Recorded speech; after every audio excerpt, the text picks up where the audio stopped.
Support for this podcast and the following message come from Fidelity Investments, taking a personalized approach to helping you grow and protect your wealth. Learn more at fidelity.com/wealth. Fidelity Brokerages Services, LLC. Hey, Bill Curtis here. On the Wait podcast you're about to listen to, you'll be able to hear Peter and me, but we can't hear you. But it doesn't have to be that way. With the new Wait quiz for your smart speaker, we'll ask you questions and be able to hear your answers. Imagine that! A little back and forth between the three of us. Oh, what a glorious age we're living in. Just ask your Alexa or Google Home to open the Wait quiz to try it out. If you do well enough, you could win my voice on your voicemail. That's right. Get these pipes without a plumber. Give it a try.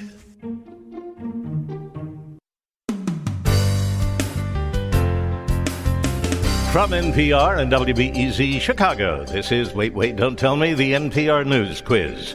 Remember the Billamo! I'm Bill Curtis, and here is your host from Trinity University's Laurie Auditorium in San Antonio, Peter Sagal. Thank you, Bill. Thank you, everybody. Thank you so much.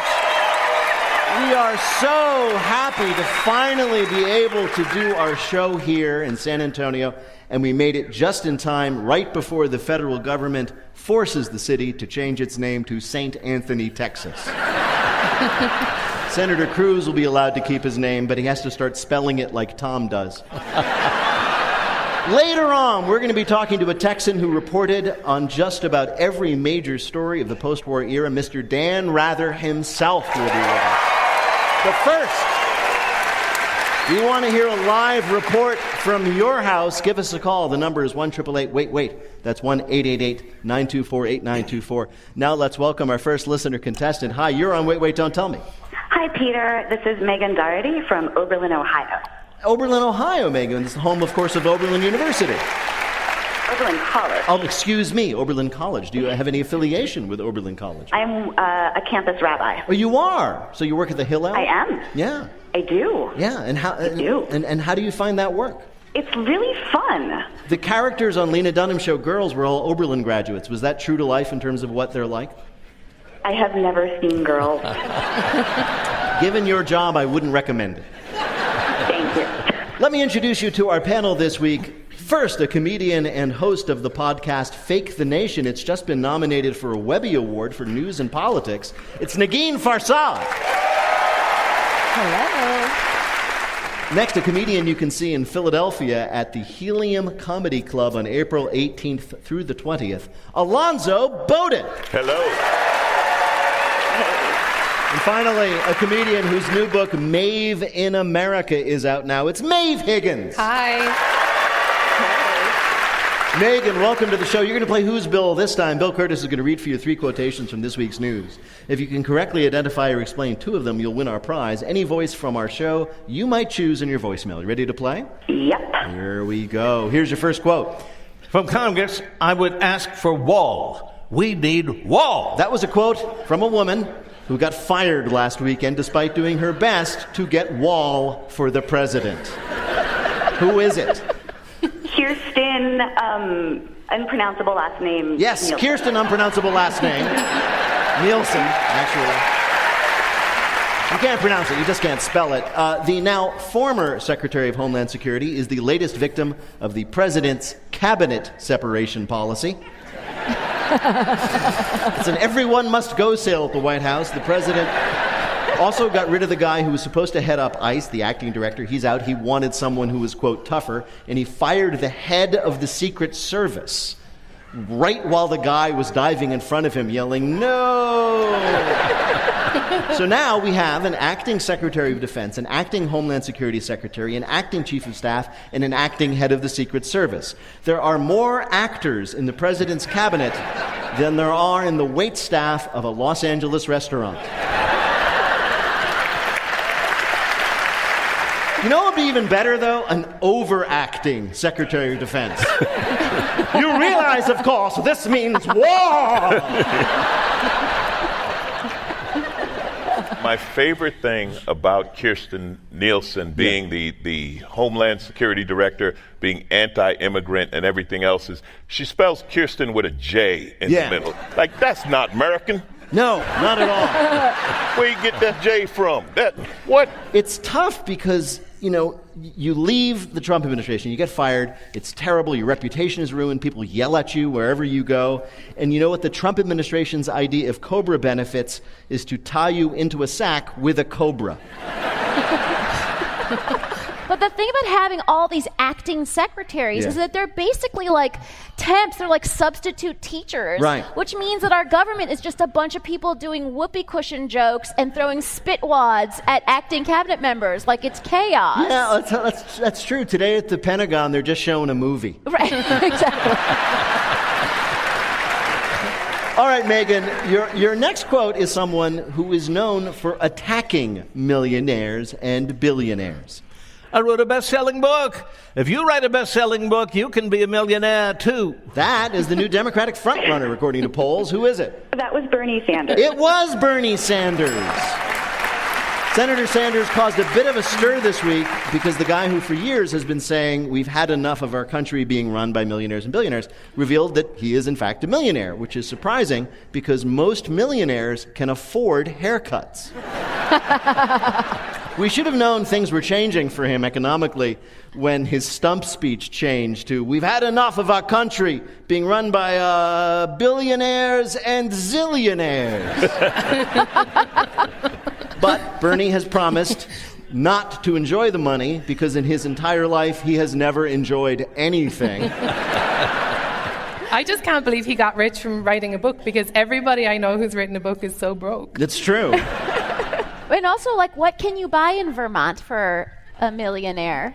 I think with $1 million in Vermont, you can buy like half of Vermont. It's true. Yeah. By the way, this is all in preparation for Bernie releasing his tax returns. Did you know that Bernie has not released his tax returns, didn't do it in 2016? He says he's going to do it next week. He's the perfect candidate for people who both hate President Trump and are kind of jealous of Republicans for having him. Why can't liberals have an angry old man with terrible hair who won't release his tax returns? I'm sitting here, Peter, trying to think of a joke that shows I care about rich white men, but I got nothing. No, I know. Listen, just one more time. I know. White people complaining about, oh man, I done made $1 million. I don't know how to help you on that one. I know. Good luck with that, yeah. Megan, here is your last quote. Einstein must be totally chuffed. That was a very happy astronomer, quoted in the New York Times, talking about the first ever photograph ever made of a what? A black hole. A black hole, yes. This week we got a look at the first ever photo of an actual massive interstellar black hole in a galaxy known as Messier 87, about 55 million light years away. It looks like a black hole surrounded by a ring of orange light like the eye of Sauron or a really, really evil bagel. Nonetheless, the photo was a scientific triumph. It was unlike anything anyone had ever seen except for the people who asked for photos of their colonoscopies. Interestingly, it made us think of that, all I can tell you. How many colonoscopy photos do you look at, Peter? Well, interestingly, and this is pretty cool, because of the time it takes the light to get here, 55 million years, the photo is the black hole when it was much younger than it is now. So what do you know? The black hole is just like everyone on Tinder. My first thought when I saw that photo was like, wow, that's a really great use of portrait mode. Yeah. You know? So good.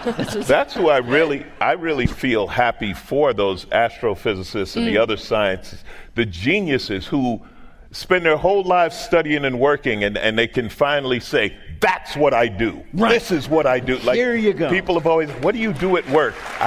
This is what I do. And this is really cool.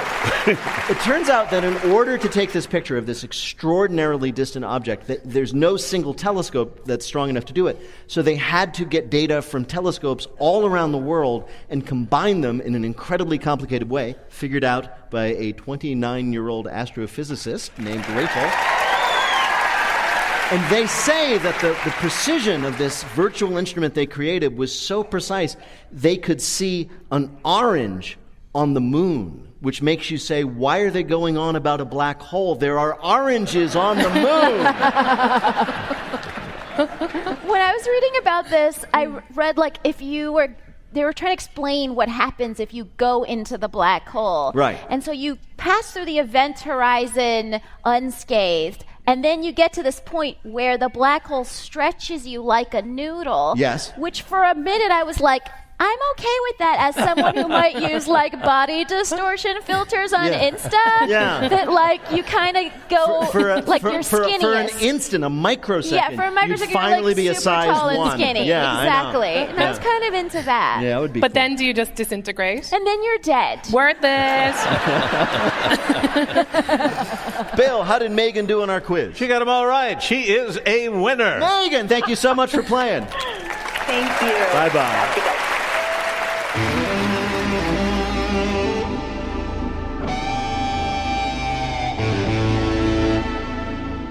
Panelists, now some questions about the rest of the week's news for you. Alonzo, a tourist getting a ride in a fighter jet in France, got the full experience when the pilot accidentally did what? Ejected him. Yes, that's what happened. You know, the whole thing with the canopy blowing off and the seat rocketing into the air. Don't worry, he parachuted safely to the runway below. French authorities say he's fine. Or wait, French authorities actually said, quote, his health is not a cause for concern. Weirdly, that's exactly what the same guy who rented the island had to say. The 64-year-old man was riding along in a French Air Force fighter jet, which isn't supposed to eject passengers just because it feels like it. It's not a nightclub, it's a fighter jet. Most likely, nobody knows exactly what happened, but most likely the passenger came close to fulfill his lifelong dream of having his last words be, what does this button do? Peter, as someone who used to work on fighter planes, I think that's exactly what happened. I think he saw that red lever and said, I wonder what this does. Yeah. And then he found out. Maybe this fires the guns or something cool. But that is the ultimate, it's great to get a ride in a fighter jet, but it has to kind of be cooler to even be ejected from a fighter jet. I know. Because imagine being at a party and some guy's bragging that, yeah, man, I was riding in a fighter jet. So, oh, you were only riding in one? Oh, yeah.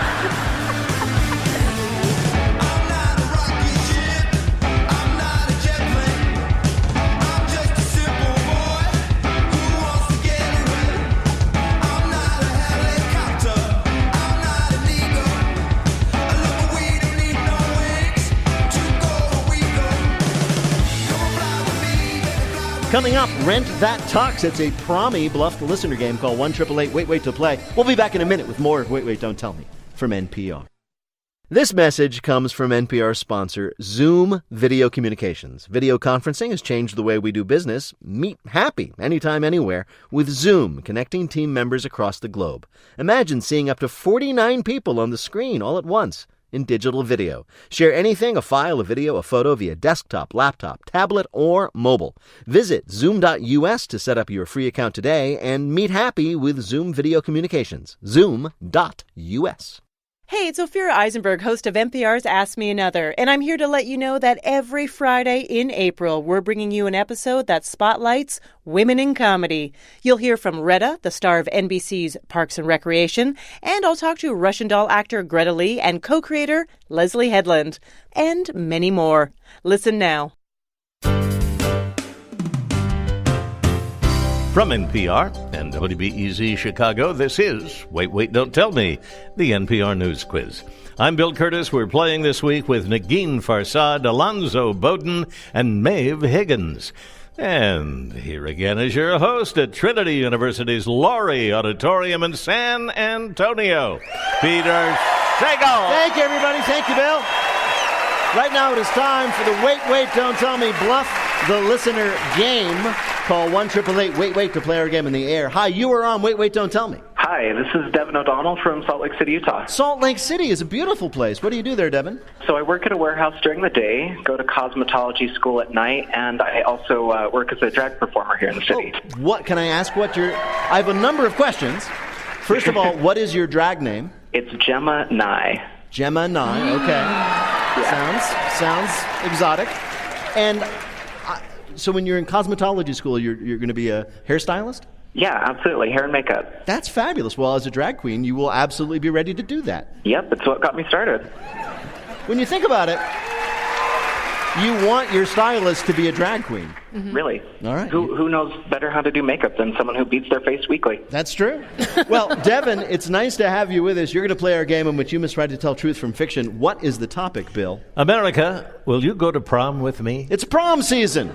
And that means two things. One, photos your children will regret forever. And two, new prom trends. Our panelists are going to tell you about what's new at prom this year. Pick the one who's telling the truth. You'll win our prize, the waiter of your choice on your voicemail. You ready to play? Absolutely. All right. Let's hear first then from Negin Farsad. The 1990s hip-hop duo Criss Cross made an unlikely resurgence at Boise, Idaho Centennial High School. You might remember them from that one hit, Jump, Jump, the Daddy Mac will make you jump, jump, Criss Cross will make you jump, jump, the Daddy Mac will make you jump, jump. I'm sure it was a huge hit with NPR audiences. Anyway, you may also remember the curious fact that they wore their pants backwards. The kids at Centennial High could not get enough of Criss Cross and started dressing backwards on campus. While there were a few awkward adjustments at the boys' urinal, school administrators viewed the whole thing as a passing throwback fad. But the trend continued to grow when the senior class decided to make the theme of prom backward. So they renamed it MORP, which is prom backwards for those of you who lack backward speaking facility.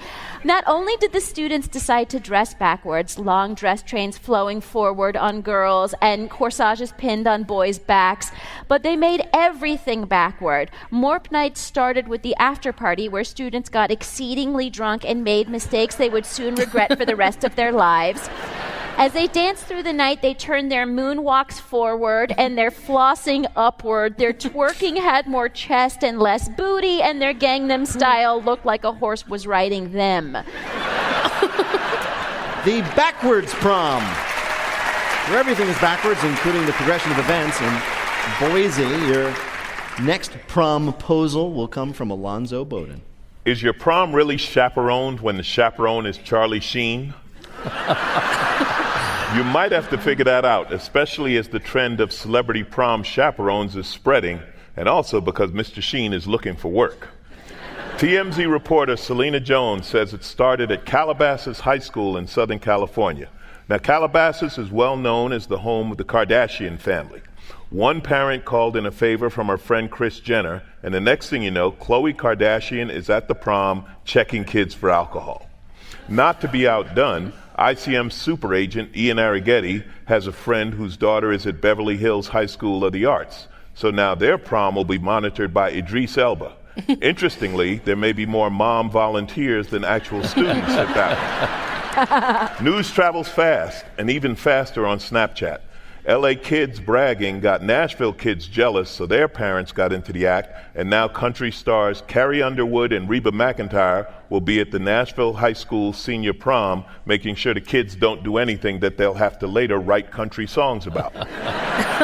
Not to be outdone, New York started rumors of Jay-Z at a Brooklyn high school, but these were unfounded, so Brooklyn Tech will have to settle for Chris Rock. All of this led to the nightmare scenario possibly coming true. Charlie Sheen, through his lawyers, asked if chaperoning the LA Performing Arts High School prom would count as part of his community service. TMZ is waiting for the judge's decision. Celebrity chaperones is the new trend. Your last story of what's new under the sea comes from Maeve Higgins. This year's big prom trend is inspired by a texting fail. Teens across the country texted their dates to check what kind of corsage they wanted, only to find that their phones auto-corrected the word corsage to croissant. Croissant. Seems like a rose by any other name is a pastry. Cheddar's Scratch Kitchen, a Dallas bakery, is now selling the croissant corsage after the quirky autocorrect mistake blew up on social media. So, instead of wearing delicate carnations and pretty lilies, youngsters are getting their prom dates corsages made from actual croissants. It's a lovely way to make a memory and a grease stain that will last forever. Surely this is just the first in a long line of carbohydrate accoutrement. From, why is there so many French words? Surely this is the first in a long line of carbohydrate accessories. From bagel buttonholes, cupcake cufflinks, and of course, a Cumber sticky bun. It's all part of a lovely trend of having some fun and providing gluten-intolerant people with yet another activity they can't participate in. All right, which of these is a real prom theme or trend this year? Was it from Nagin, the backwards prom, or MORP, in which everything happens backwards? From Alonzo, celebrity chaperones, a famous person standing there at the door for you? Or from Maeve Higgins, kids wearing croissants instead of corsages because of an autocorrect failure? Which of these is the real story of a prom trend? Well, I think I'm going to go with the croissant corsage. You're going to go with the croissant corsage. I can't even say it. The croissant corsage. Corsage. All right, well, to bring you the correct answer, we spoke to someone playing a role in the real story. They would be asking their prom dates what kind of corsage they wanted, and autocorrect on their phone would change that text to croissant. That was John Felton from Cheddar's Scratch Kitchen, which is making croissant corsages for this year's prom goers. Congratulations, Devin, you got it right. You earned a point for Maeve for her pronunciation of croissant, and you've won our prize, the voice of your choice, on your voicemail. Thank you so much for playing with us. Thank you. This was amazing. Thank you, Devin.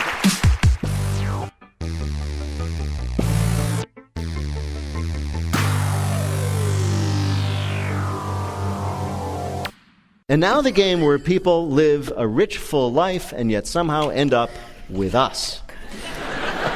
If all the major events of the late 20th century had a single thing in common, it might be this: they were reported on by Dan Rather. He was at Dealey Plaza when Kennedy was shot. He reported from Vietnam. He challenged Nixon on Watergate. He covered the Cold War and was there to cover its end. He is a proud Texas native and still a resident. We are honored to have him with us. Dan Rather, welcome to Wait, Wait, Don't Tell Me. Thank you very much. Thank you. So, you still have a home here in Texas. You grew up here in Texas. You're a Texan. I was born in Wharton, Texas. I grew up in Houston, and I'm not just from Texas. I am of Texas. You are a Texan.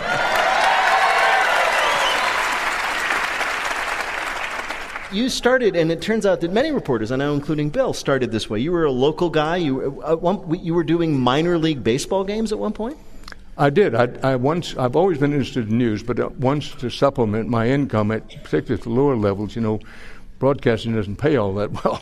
So I did play-by-play as a way of supplementing my income. I did play-by-play football, baseball, basketball, track. Track is really difficult to do play-by-play if you stop. All right. Wait a minute. How would you do that? Well, he's running. He seems to be running more. Or he's vaulting, or he has this shot put in his hand, and he takes 5 steps and he throws.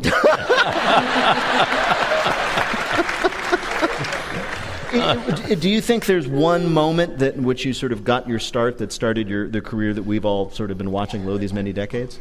Well, I do. That there was a great hurricane in 1961, Hurricane Carla, which was at that time, and I think still, the largest in terms of sheer size hurricane on record in the Gulf of Mexico. And I had just started in television. I had made my move from radio into television. I was still new to television. And we wound up in the right place at the right time on Galveston Island as the hurricane came in. And that was picked up by other stations. Nobody else was there broadcasting.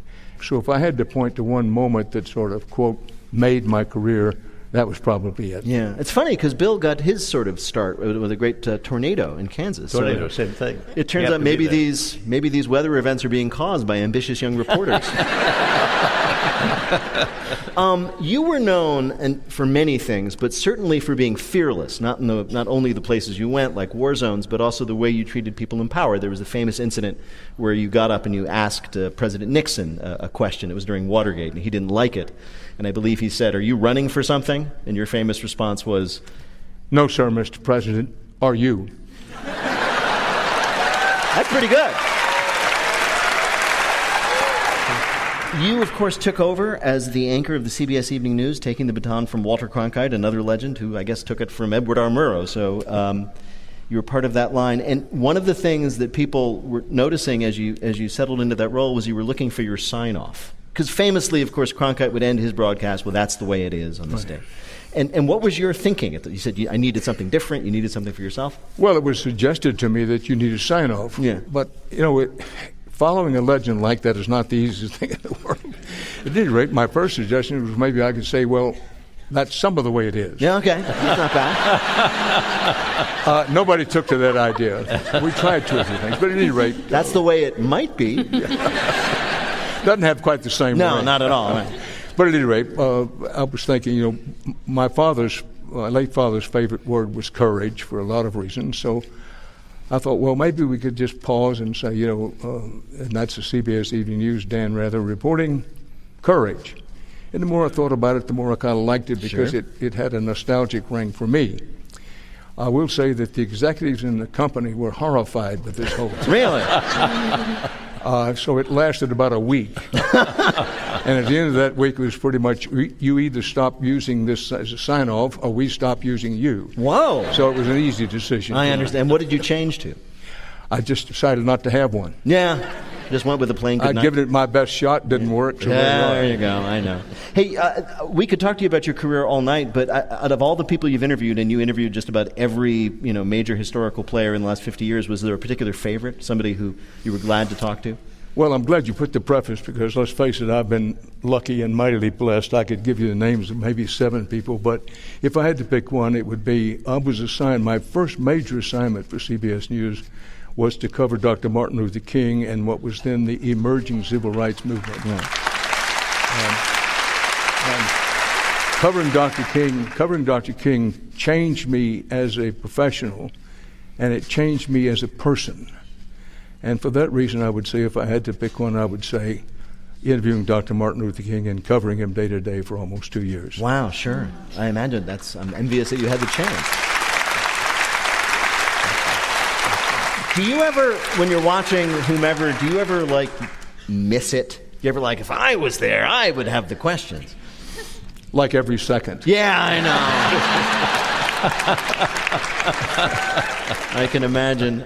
Well, Dan Rather, it is an absolute honor to talk to you, but today we have, in fact, asked you here to play a game we're calling... This game is tougher than the hide of an armadillo in the hot sun that forgot its sunblock. As I'm sure you know, you are famous for what people call ratherisms, folksy sayings with colorful metaphors and colorful wisdom. You've used so many of them over your career. We want to see if you can pick the one you actually came up with. From some fake ones that we made up in tribute to you. So if you can do that 2 times out of 3, you'll win a prize for one of our listeners. Bill, who is Dan Rather playing for? Corey Henderstein of Washington, D.C. All right. Here's your first Ratherism. This was when you were covering the 2000 election. And did you say, A, this race is tight like a too small bathing suit and a too long ride home from the beach?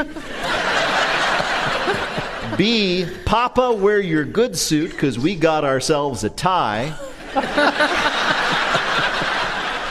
Or C, this race is tighter than Aunt Tilly after a 3rd Moscow Mule. Definitely A. It was definitely A.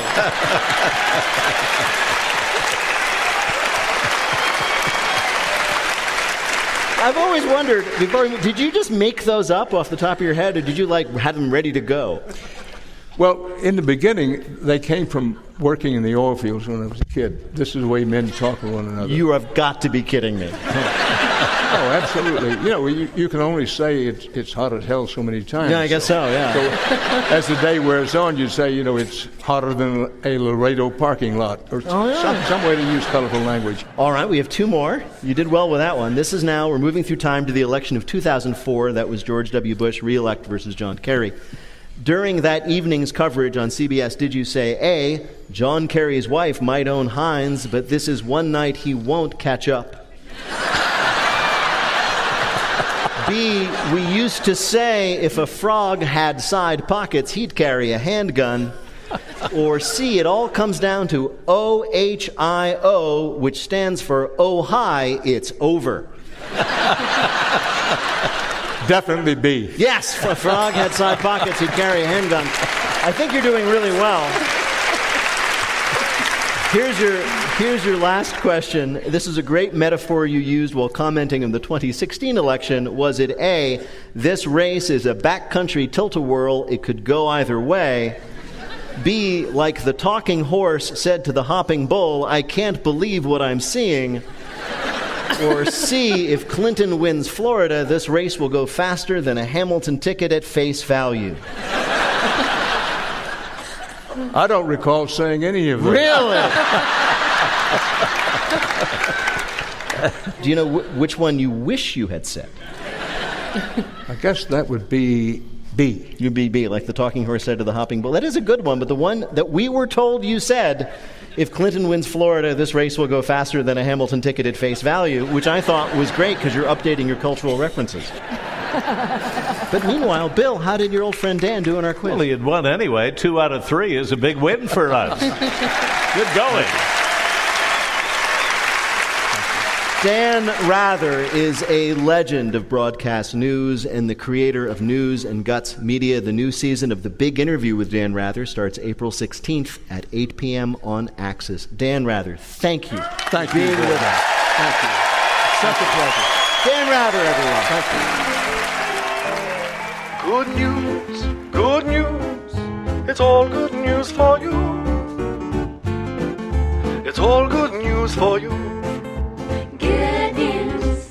In just a minute, we finally settle that whole cat versus dog debate in our listener limerick challenge. Call 1-888-WAIT-WAIT to join us in the air. We'll be back in a minute with more of Wait, Wait, Don't Tell Me from NPR. It's all good news for you. This message comes from NPR sponsor Capital One. With the new Capital One Saver Card, you can earn 4% cash back on dining and entertainment. That means 4% on checking out that new restaurant everybody's talking about, and 4% on watching your team win at home. Now when you go out, you cash in. You'll also earn 2% cash back at grocery stores and 1% on all other purchases. What's in your wallet? Hey, it's Guy Raz here, host of the TED Radio Hour. And on our latest episode, we're exploring what it takes to create social change and the many ways that we as individuals might be able to make a difference in the world. Find it on the next TED Radio Hour from NPR. From NPR and WBEZ Chicago, this is Wait, Wait, Don't Tell Me, the NPR News Quiz. I'm Bill Curtis. We're playing this week with Maeve Higgins, Alonzo Bowden, and Negin Farsad. And here again is your host from Trinity University's Laurie Auditorium in San Antonio, Peter Sagal. Thank you, Bill. In just a minute, the rhymes of Texas are upon you in our Listener Limerick Challenge. If you'd like to play, give us a call at 1-888-WAIT-WAIT. That's 1-888-924-8924. Right now, panel, it is time for a game that we call the 2020 Dump. With millions of Americans signing up each day to run for president as a Democrat. News about all the candidates is coming in hard and fast. So we're going to ask you about some of them rapid-fire style. Get your question right, you get a point. True or false? Ready to go? Maeve, true or false? At a campaign event in Iowa, Beto O'Rourke got asked for his autograph while in the bathroom. I would say that's true, actually. No, it was false. What happened was Beto started talking to the stranger in the bathroom, who then asked him, hey, are you here to see Beto O'Rourke? I was imagining that he kind of he seems to be very over-familiar, like when he gets up on countertops and stuff. So I was imagining him at a urinal kind of stretching across to offer a shake. Excuse me. To offer a shake. She did say. At a what? Urinal. Beautiful. It's wrong. No, that is the new way it's so pronounced. weird. Yes. Oh, you're right. You know the thing that men stand in I front know of? what you're talking about. I've just never heard it described that. Is that what they call them in Ireland, a urinal? Yeah. Honestly, I've never used one. Okay. But I know that they've got cakes in them, and I'm always so jealous. That's true. Negin, true or false? South Bend Mayor Pete Buttigieg and his husband Chasten were immortalized in a butter sculpture. That feels true. No, it's false. It was a diorama made of marshmallow peeps. Alonzo, true or false, former Virginia Governor Terry McAuliffe, who's considering a run, tweeted out a picture of himself as a crab standing on the head of an alligator representing Donald Trump. Oh, absolutely true. Absolutely true. We have no idea what it means, but that's what he did. Nagin, true or false, candidate Andrew Yang made empowering firefighters part of his official platform. True. No, false. He made empowering mixed martial arts fighters part of his official platform. And, of course, as for the Republican candidate in 2020, Alonzo, true or false, on a visit to George Washington's residence, Mount Vernon, President Trump said, "I'm here to honor the legacy of President Vernon." I'm going to go with true on that one also. No, it's false. What he really said was, quote, "If Washington was smart, he would have put his name on it. You got to put your name on stuff or no one remembers you." That's it for our 2020 dump, even though 6 more people declared while we were playing the game.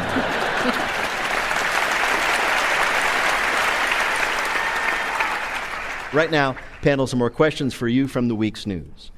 Maeve, a woman in Taiwan suffering from what she thought was an eye infection, learned this week it was actually what? Oh, she was just upset. No.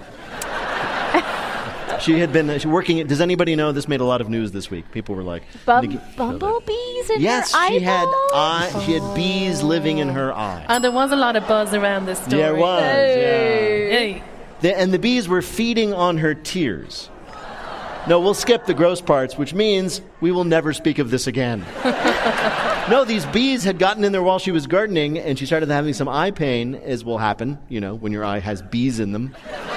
She went to the doctor, and she got her first clue that there might be something seriously wrong when he approached her wearing a head-to-toe white suit and holding one of those smokers.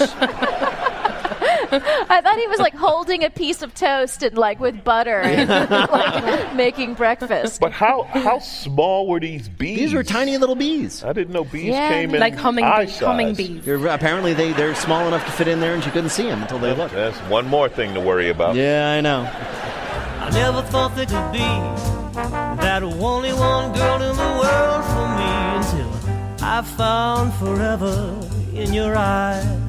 Coming up, it's Lightning Fill in the Blank, but first it's the game where you have to listen for the rhyme. If you'd like to play on air, call or leave a message at 1-888-WAIT-WAIT. That's 1-888-924-8924. Or click the Contact Us link on our website. That's waitwait.npr.org. You can there find out about attending our weekly live shows back at the Chase Bank Auditorium in Chicago, and our upcoming shows in St. Louis on May 9th and July 18th at the Blossom Music Center in Ohio. And if you want to experience the thrill of our show without the hassle of listening to it, check out our new interactive quiz for your smart speaker. Just say, "Open the Wait Wait quiz," and Bill and I will be there to ask you some fill-in-the-blank questions. You could even win the voice of your choice in your voicemail.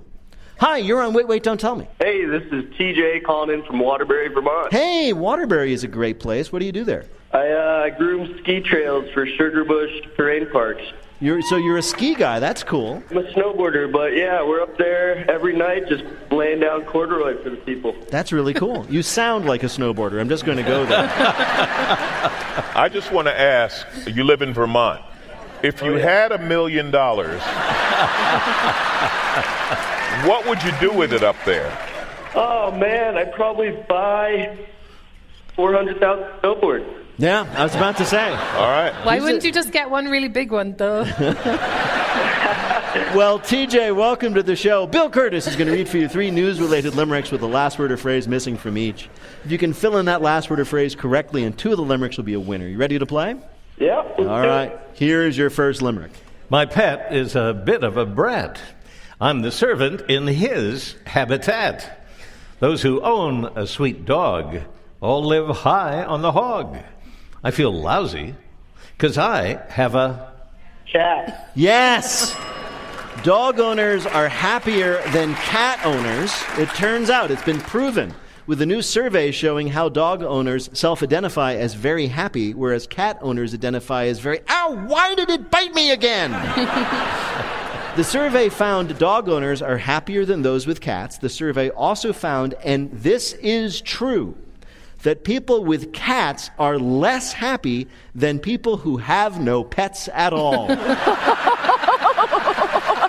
Now, that doesn't necessarily mean that cats make you unhappy. It may just be that cat owners are miserable losers for entirely different reasons. Can I just say hashtag not all cats? Because I grew up with a really great cat that was basically like a dog. And now I have a dog, and they were like this. I can't even tell them apart. So It's funny how cat people always say that. Yeah, they always do. No, my cat is different. No, it's not. Yeah. No, it's a cat. Yeah. Here is your next limerick. For podcasts, we've got an idea. A Swedish-voiced sleep panacea.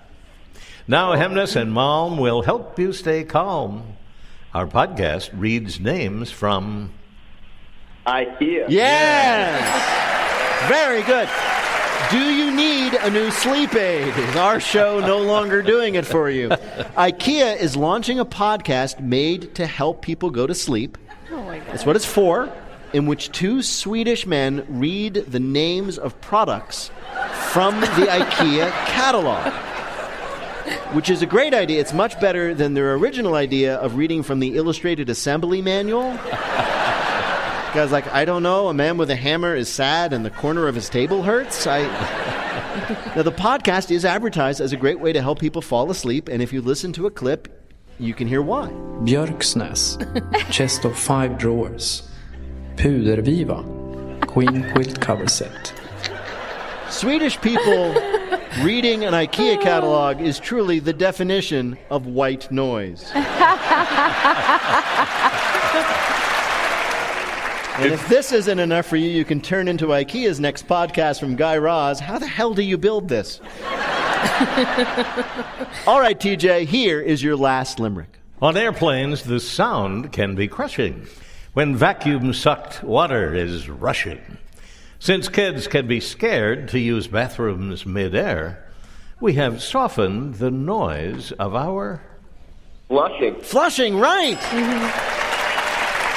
Physicists are working to improve airplane travel, but not by making sure your plane doesn't crash. No, they're trying to make sure the toilet isn't too loud. People have been complaining for years about the deafening roar of the airplane toilet flush, saying it terrifies children and masks the other bathroom sounds they do want to hear. Apparently, designing a quieter mechanism that can function at high altitudes has been a challenge, but engineers have found a way to cut the noise of the flush by 16 decibels. You just put your fingers in your ears, brace your elbows.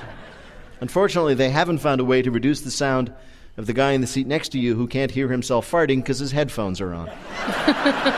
Bill, how did TJ do on our quiz? Well, you know, did very, very well. Congratulations, TJ. Thank you. Thanks so much for playing.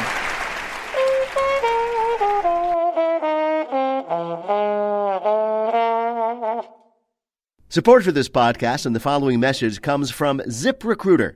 Hiring used to be hard. Multiple job sites, stacks of resumes, but today hiring can be easy, and you only have to go to one place to get it done. ZipRecruiter.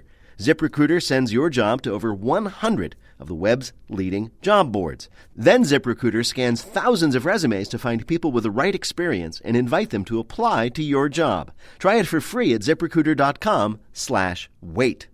Now on to our final game, Lightning Fill in the Blank. Each of our players will have 60 seconds in which to answer as many fill in the blank questions as he or she can. Each correct answer now worth 2 points. Bill, can you give us the scores? All three of our panelists are tied at 3. Tied at 3? Oh, my God. Okay, I'm just going to randomly pick Maeve to go first. Maeve, fill in the blank. On Thursday, the EU offered to delay blank until October 31st. Brexit. Yes. This week, lawmakers in New Zealand overwhelmingly approved a ban on blank. White guys. No. Assault weapons. On Monday, Virginia beat Texas Tech to win the men's blank title. School. The best school award. If only. The NCAA basketball tournament. Oh. This week, a high school baseball game was canceled after a group of people attempted to dry the field by blanking. To dry the field? Yes. By going out there with tea towels? No. By dumping 25 gallons of gasoline on it and lighting it on fire. Jesus. Happened in Connecticut. On Monday, the White House reversed an Obama-era decision to allow baseball players from blank to play in the U.S. without defecting. Cuba? Yes. Police in Oregon were surprised when a 911 call reporting a robbery in progress turned out to be blank. It was a bear? No, it wasn't a bear. It was a Roomba trapped in a bathroom. The homeowner heard strange noises from a bathroom and called the police, who arrived in the scene with guns drawn. They busted down the door and were surprised to find a Roomba inside, even more surprised when it said, "Can't you knock?" They were like, "Give me all your dirt." The woman apologized to the police for wasting their time, and the burglar under her bed breathed a sigh of relief and jumped out the window. Bill, how did Maeve do in our quiz? She beat her old record. She got 2 right. Yes! That gives her 4 more points, a total of 7. And in her distinct style, she takes the lead. All right. All right, Alonzo, you're up next. Fill in the blank. On Monday, a federal judge blocked the White House's policy forcing blanks to stay in Mexico. Asylum seekers. Right. On Thursday, WikiLeaks founder blank was arrested in London. Julian Assange. Right. A Florida man who stole a Jeep but left his phone behind was arrested when he blanked. Went to get it. No, he drove up in the stolen Jeep and asked the cops for help finding his phone. On Thursday... Wait. Wouldn't that be went to get it? I don't know, Bill. What do you think? Judges? Yeah, absolutely. Yeah. On Thursday, the CDC warned that a new drug-resistant blank is a global health threat. A new drug-resistant virus? No, it's a fungus. This week, a grand jury indicted former Stormy Daniels attorney blank on 36 federal counts. Aventi. Yes, Michael Avenatti. Close enough. Avenatti. This week, the owner of a bed and breakfast on the U.S.-Canadian border called the Smugglers Inn was arrested for blanking. Smuggling. Of course! Why called it that? It's on the sign. Canadian police arrested the owner of the Smugglers Inn for organizing illegal entry into Canada for 7 people. He now faces 21 criminal charges, which could come with a hefty jail sentence. The owner says he's going to stay calm and really hopes police don't find out about his other business, the Every Cake Contains a Nail File to Help You Break Out of Prison bakery. Bill, how did Alonzo do in our quiz? Well, he raced to the lead with 5 right, 10 more points, total of 13. Very well done. So much better than me. How many, then, noticing that, does Negin need to win? She needs 6 to win in a very difficult field. Yeah. Here we go, Negin. All right. This is for the game. Okay. On Tuesday, Steve Mnuchin said the IRS would not meet a House panel's deadline for releasing Donald Trump's blanks. Tax returns. Right. On Wednesday, Benny Gantz conceded defeat to Israeli Prime Minister blank. Benjamin Netanyahu. Right. This week, New York declared a public health emergency over an outbreak of blank. Measles. Right. On Monday, the White House declared blank's Revolutionary Guard a terrorist group. Iran. Right. This week, police in South Africa said that a missing poacher was likely blank. A missing poacher was likely eaten by an elephant? Oh, so Wait, close. I'm going to give elephants. it to you. Killed by an elephant, then eaten by lions. Oh, yeah. On Monday, Texas Tech announced it would no longer consider blank in its admissions. Race. Right. On Thursday, it was reported that blank hires thousands of employees to listen to recordings made by their smart speakers. Amazon? Yes, police in Detroit have opened an internal investigation after an officer showed up drunk to a training session on blank. On how to use a breathalyzer. You're exactly right, Nikki. According to the police report, the officer volunteered to role-play the part of a drunk driver for a breathalyzer demonstration and proceeded to blow above the legal limit. That means he was either drinking of the job or just really that good an actor. He is currently being investigated on charges of being really, really, really dedicated to his job. Bill, I think Negin did well enough to win, did she not?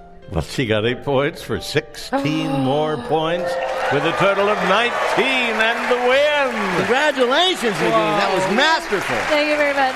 Did you get the questions beforehand? In just a minute, we're going to ask our panelists to predict what we'll find when we zoom in on that photo of the black hole. But first, Wait, Don't Tell Me is a production of NPR and WBEZ Chicago in association with Urgent Haircut Productions, Doug Berman, Benevolent Overlord. Philip Goedeke writes our limericks. Our public address announcer is Paul Friedman. Our interns are Alex McOwen and Rachel Klepper. Our web guru is Beth Novi. B.J. Liederman composed our theme. Our program is produced by Jennifer Mills, Miles Dornbos, and Lillian King. Our patron saint is Peter Gwynn. Technical direction is from Lorna White. Our business and ops manager is Colin Miller. Our production coordinator is Robert Newhouse. Our senior producer is Ian Chillog. The executive producer of Wait, Don't Tell Me is Michael Danforth. Now, panel, What will scientists find when they zoom in on that photo of the black hole? Negin Farsad. Kirsten Nielsen still not being served at a Mexican restaurant. Alonzo Bowden. They're going to find out what Thanos did with all those superheroes. And Maeve Higgins. They're going to find 1 billion twinkling urinal cakes. Well, if that happens, we'll ask you about it on Wait, Wait, Don't Tell Me. Thank you, Bill Curtis. Thanks also to Negin Farsad, Alonzo Bowden, Maeve Higgins. Thanks to the staff and crew at Trinity University's Laurie Auditorium. Special thanks to Joyce Slocum and everyone at Texas Public Radio. Thanks to our fabulous audience here in San Antonio, Texas. And thanks to all of you at home for listening. I'm Peter Sagal, and we will see you next week.